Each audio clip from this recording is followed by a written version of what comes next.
A shortage of protective equipment and medical supplies as the United States responds to the coronavirus pandemic. The country's Federal Emergency Management Agency has been activated at the highest level nationwide. On Wednesday, President Donald Trump took it a step further. We'll be invoking the Defense Production Act just in case we need it. The act provides presidential authority to expedite and expand the supply of resources from the country's industrial base to support national defense. It will give priority to those kinds of materials that are needed to fight the virus. For example, masks are a concern. And if there's a mask manufacturer, the government can go to that manufacturer and say, you must give priority to production of these masks. Trump also announced the deployment of 2 U.S. Navy ships, Comfort and Mercy. The ships are literally floating hospitals, often deployed for humanitarian assistance in natural disasters.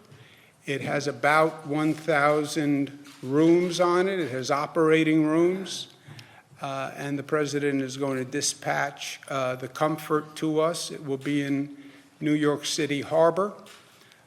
This will be, it's an extraordinary step. Obviously. The USNS Comfort is undergoing maintenance and will deploy to New York in the coming weeks.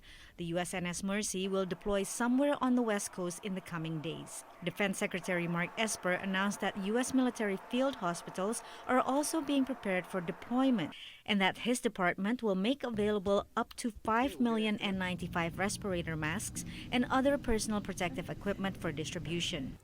The first 1 million masks will be made available immediately. Next, we are prepared to distribute to HHS up to 2,000 deployable ventilators for use as needed.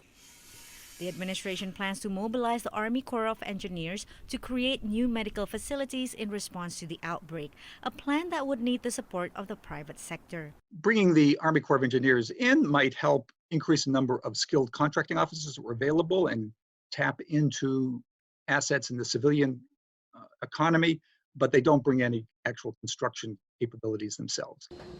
Meanwhile, in the U.S. Capitol, metro stations are deserted as authorities urge residents to stay home as much as possible.